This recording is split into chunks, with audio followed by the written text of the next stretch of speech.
성찬식이 있습니다. 다음 주일은 종려주일이고 고난주간입니다. 4월 첫 주일은 부활주일입니다. 기도 많이 하시기 바랍니다. 오늘은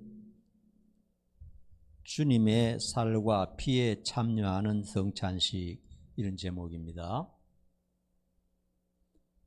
예수님께서는 이렇게 말씀하셨습니다. 내 살을 먹고 내 피를 마시는 자는 영생한다 말씀하셨어요.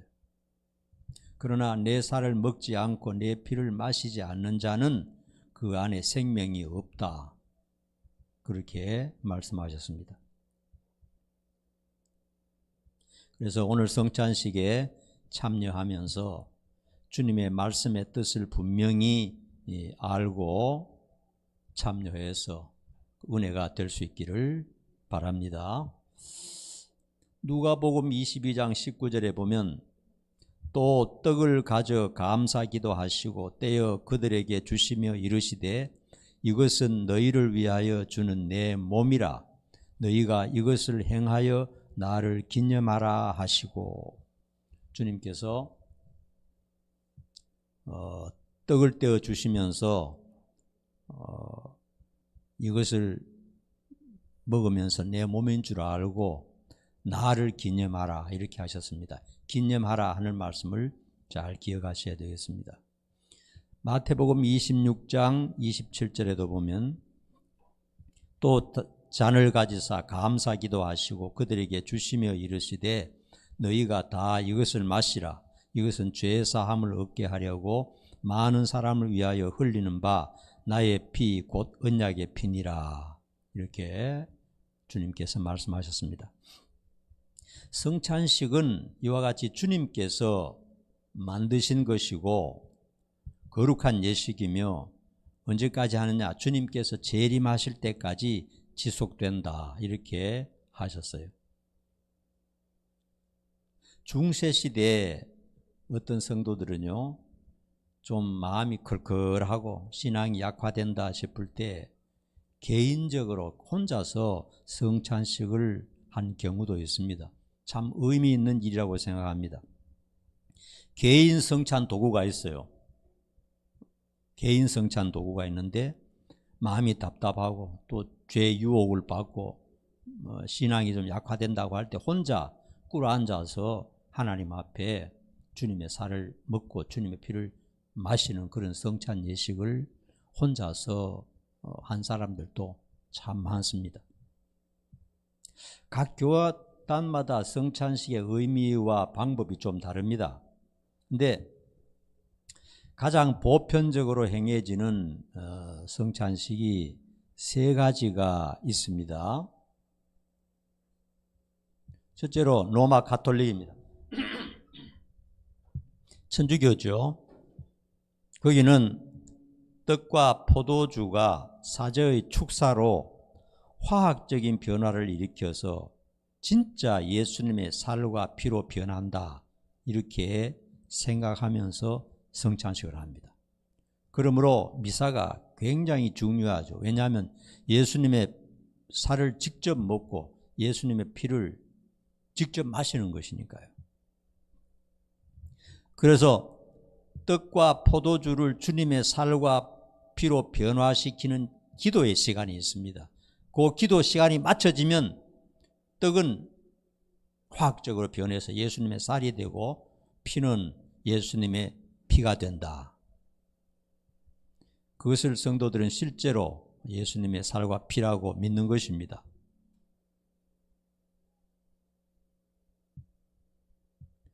떡은 사제가 신자에게 직접 입에 넣어줍니다. 흘리면 절대로 안 되니까요. 포도주는 신부 혼자서 대표적으로 다 마십니다. 왜냐하면 이거는 물이기 때문에 흔들리다가 쏟으면, 주님의 피를 땅에 쏟으면 이거는 큰 죄이기 때문에 이런 실수를 하지 않기 위해서 성도들에게는 피를 나눠주지 않습니다. 신부 혼자서 다 마시는 것을 볼 수 있습니다. 그런 것이 있다 하는 것을 알면 되겠어요. 루터교파에는요, 떡과 포도주 이제 전체가 주님의 살과 피로 변하는 것은 아니지만은 떡 속에 일부 예수님의 살이 들어있고 기도함으로써 사제가 기도함으로써 포도주 속에 일부 예수님의 피가 들어있다 이렇게 생각하는 겁니다.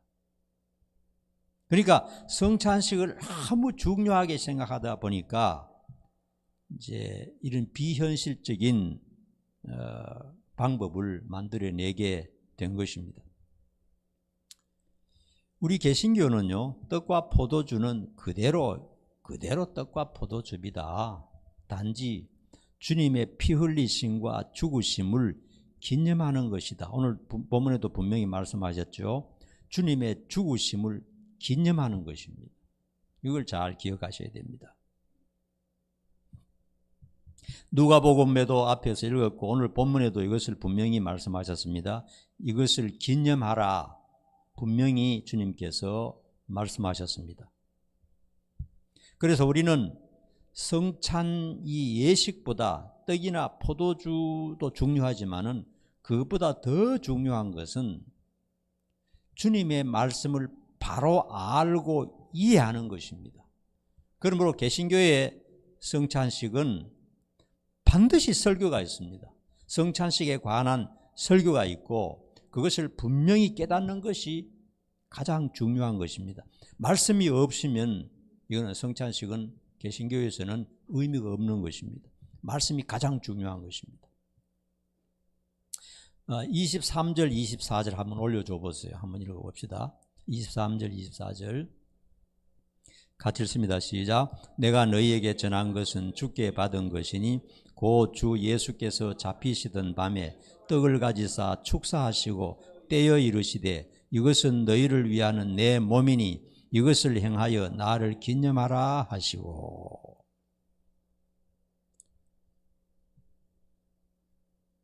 그때 당시에 떡은요 이스라엘 나라의 주식입니다. 주식. 이스라엘 나라의 주식은 떡입니다. 그 식사를 하시고 난 다음에 그 좀 남겨뒀다가 그걸 가지고 성찬식을 하는 겁니다. 주님은 떡을 떼어서 제자들에게 주시면서 이것은 너희를 위한 내 몸이니 이것을 행하여 나를 기념하라. 주님이 주신 것은 실제로 자기 살을 뜯어서 주신 건 아닙니다. 조금 전에 이제 성만찬을 했죠. 식사를 하고 난 다음에 그 좀 남겨놓았던, 특별히 남겨놓았던 그 떡을 나눠주시면서 이것을 행하면서 나를 기념하라. 이렇게 말씀하셨어요. 기념의 원어는 뭐냐? 기억하다, 회상하다, 묵상하다 이런 뜻입니다. 그래서 오늘 여러분들이 성찬식을 행하면서 주님을 기억하고 주님을 회상하고 주님을 묵상하는 겁니다. 입으로는 우리 육신의 입으로는 그냥 빵을 먹고 육신의 입으로는 포도즙을 마시지만은 우리의 마음은 우리의 영혼은 주님을 기억하는 겁니다. 주님의 살을 먹는 심령으로 주님이 나를 위해서 십자가에 피를 흘리시는 그것을 묵상하면서 참석해야 되는 것입니다. 주님의 고난과 십자가의 피 흘리심을 마음 깊이 묵상해야 되는 것입니다. 원래는 성찬식 일주일 동안 참 자기 자신을 이렇게 회개하고 바르게 쓰는 것이 그것이 굉장히 중요합니다. 주님의 살이 찢어짐으로 나의 죄가 용서받고 구원받고 영생 얻는다는 것을 알아야 되는 것입니다. 아무것도 모르고 의미도 모르고 아무 생각 없이 참여하면 절대로 안 됩니다.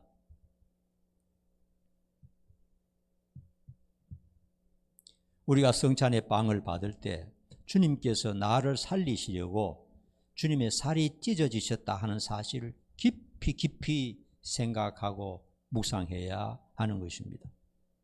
25절 한번 올려줘 보세요. 25절 같이 읽습니다. 시작. 식후에 또한 그와 같이 잔을 가지시고 이르시되 이 잔은 내 피로 세운 새 언약이니 이것을 행하여 마실 때마다 나를 기념하라 하셨으니 26절도 같이 시작. 너희가 이 떡을 먹으며 이 잔을 마실 때마다 주의 죽으심을 그가 오실 때까지 전하는 것이니라. 예수님께서는 포도주를 잔을 제자들에게 나누어 주시면서 내 피로 세운 새 언약이니 이것을 행하여 나를 기념하라, 그렇게 말씀하셨어요. 우리가 포도즙을 마실 때 우리 입으로는 그냥 육신의 음식일 뿐이지만은 내 마음, 내 영혼은 주님의 피를 지금 내가 마시고 있다. 내가 살기 위해서 주님의 피를 마셔야 된다. 주님이 나를 위해서 자기의 피를 주셨다. 주님이 언약하신 것이다. 주님의 피를 마시면 나는 영원히 살 수 있다. 이런 회상, 이런 믿음, 이런 기억을 하면서 참여를 해야 의미가 있는 것입니다. 주님은 말씀하셨습니다. 나의 살과 피를 먹지 않으면 결코 그 안에 생명이 없다고 그랬습니다. 주님께서는 우리의 피 속에 있는 유전자를 바꾸시기 위해서 자신의 피를 주셨다 하는 것을 우리가 기억을 해야 됩니다. 우리 유전자 속에는, 인간은요, 아담 이후로 우리 속에 타락 근성이 있습니다. 여러분 스스로가 잘 알 겁니다. 아무리 경건하게 살고 바르게 살려고 해도 마음속에, 내 속에, 깊은 속에 이 타락한 근성이 자리 잡고 있다는 것을 압니다. 그리고 아무도 없을 때 혼자서 죄를 짓고 생각으로 죄를 짓는 자신을 바라보면서 허무함을 느낄 때가 있을 겁니다. 그거 왜 그러냐? 우리의 본바탕이 방탕하고 타락이기 때문에 그런 것입니다. 주님의 피를 마시면서 주님께서는 우리의 유전자를 바꾸려고 하는 겁니다. 그래서 온전한 하나님의 진정한 가족, 하나님의 유전자와 똑같은 그런 영적인 의미를 우리에게 주시는 것입니다. 그러므로 주님의 피를 마시면서 내 입은 그냥 포도즙이지만 내 마음, 내 영혼은 주님의 피를 마시면서 내 유전자가 하나님의 유전자, 예수님의 유전자하고 똑같은 그런 가족으로 변한다 하는 것을 묵상을 해야 됩니다.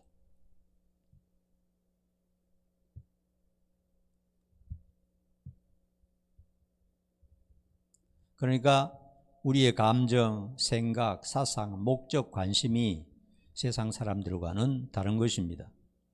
그리고 이 성찬 예식은 주님께서 정하셨고 주님이 하라 하셨고 주님이 재림하실 때까지 계속 되다가 마지막에 주님이 재림하시면 천국 대잔치가 벌어집니다. 하나님의 자녀들이 전부 모여서 대잔치를 벌일 때 그때 종료가 된다고 말씀하셨습니다. 그리고 그 천국 대잔치에 참여한 후에 영원한 천국으로 우리는 들어가게 되는 것입니다. 이것을 잘 기억하시면서 참여해야 되겠습니다. 성찬식에 참여할 때 주의할 것이 있습니다. 27절에서 29절까지 봅니다. 같이 봅니다. 시작. 그러므로 누구든지 주의 떡이나 잔을 합당하지 않게 먹고 마시는 자는 주의 몸과 피에 대하여 죄를 짓는 것이니라. 사람이 자기를 살피고 그 후에야 이 떡을 먹고 이 잔을 마실지니 주의 몸을 분별하지 못하고 먹고 마시는 자는 자기의 죄를 먹고 마시는 것이니라. 이 성찬식의 의미는 굉장히 중요한 것입니다. 하나님이 만드신 것이고 굉장한 의미와 가치를 부여하셨어요. 그러므로 함부로 하면 절대로 안 됩니다. 두 가지의 의미를 말씀하셨어요. 첫째는 성찬식의 의미를 분명히 알고 참여하라 하시는 겁니다. 그러니까 구원의 확신이 있어야 됩니다. 구원 받았는지 안 받았는지 나는 잘 모르겠어. 그러니까 세례 안 받은 사람은 참여 못합니다. 구원의 확신이 있는 사람은 세례를 받거든요. 그리고 성령으로 충만해야 되고 그렇게 해야 됩니다. 그래서 복음의 진리를 바로 알지 못하고 참여하면 하나의 종교 의식밖에 안 돼요. 기독교에서 제일 나쁜 것은 외식과 어떤 의식, 형식 이런 겁니다. 참된 마음은 없고 그냥 어떤 형식만 갖추는 거, 이거는 기독교에서 제일 나쁜 겁니다. 진실이 있어야 돼요. 그냥 하나의 의식으로서 되는 게 아닙니다. 그리고 잘 못 알고 하면요, 장난돼 버립니다. 장난이 돼 버려요. 주님의 살과 피에 참여하는 것이고요, 주님의 죽으심을 깊이 묵상하면서 참여해야 됩니다. 내 영혼이 지금 살기 위해서, 내 영혼이 영생을 얻기 위해서 주의 살을 먹고 주님의 피를 마신다는 것을 알아야 됩니다. 주님께서 분명히 말씀하셨습니다. 내 살을 먹지 않고 내 피를 마시지 않는 자는 나와 아무런 관계가 없다고 말씀하셨어요. 주님께서 십자가에 돌아가시면서 너희를 위해서 내가 피를 너희에게 주고 너희에게 살을 준다. 이것을 먹고 마셔야 너희들이 영생을 얻고 영생 하나님 나라에 들어간다고 말씀하셨어요. 그래서 주님의 살을 먹지 않고 주님의 피를 마시지 않는 자는 결코 천국에 들어갈 수 없다 하는 사실을 분명히 말씀하셨습니다. 그 다음에 주의해야 될 것은 죄를 회개하고 마음을 정리한 후에 참여하라 하는 것입니다. 무엇인가 지속적이고 습관적인 죄에 빠져 있다면 참여하면 안 됩니다. 그것은 자기의 죄를 먹고 마시는 대단히 무서운 죄가 되는 것입니다. 그러므로 자신이 근래에 저지른 죄를 회개해야 됩니다. 다 회개하고 참여하는 것이 좋아요. 그래야 은혜가 됩니다. 마지막으로 주님께서 살찌고 피 흘려 죽으심으로 나를 살리셨다는 사실을 진심으로 감사하면서 참여해야 됩니다. 여러분, 인생이 두고 보면 얼마나 초라한지 모릅니다. 얼마나 초라한지 몰라요. 순식간에 끝장나는 그런 경우를 많이 보게 됩니다. 그러므로 내가 주님의 살과 피로 말미암아 영원히 살 수 있다는 것, 이것을 확신하고 또 또 감사해야 됩니다. 우리는 영원히 삽니다. 주님의 살과 피 때문에. 비록 입으로는 지금 단순히 빵과 즙을 먹을 겁니다. 그러나 내 마음은 주님을 깊이 생각하며 감사하고 사랑해야 되겠습니다. 주님께서 매맞으시고 고통당하시던 모습을 기억하시기 바랍니다. 주님께서 손과 발에 못 박히신 것을 기억하시기 바랍니다. 주님께서 나 위하여 십자가에 저주받으신 것을 기억하시기 바랍니다. 내 대신 나 위하여 십자가에 돌아가신 주님을 기억하면서 오늘 성찬에 모두 참여할 수 있기를 바랍니다. 기도하겠습니다. 주님의 살과 피에 참여하는 성찬식입니다. 오늘 주님께서 제정하신 성찬식에 참여하면서 큰 은혜가 있게 도와주시옵소서. 우리는 연약하고 부족한 죄인들입니다. 영원히 지옥 갈 수밖에 없는 그런 흉측한 죄인들입니다. 그러나 우리를 살리시기 위해서 주님께서 살찌고 피 흘려 우리에게 나누어 주셨습니다. 성찬식에 참여할 때 주님을 더 깊이 생각하며 주님의 그 뜻을 깨닫는 그런 마음이 될 수 있도록 인도해 주시옵소서. 한 사람도 의미 없이 참여하지 말게 하시고 내 영혼이 살아있게 하시고 성령께서 충만하게 우리를 감동시켜 주시옵소서. 예수님의 이름 받들어 간절히 기도하옵나이다. 아멘.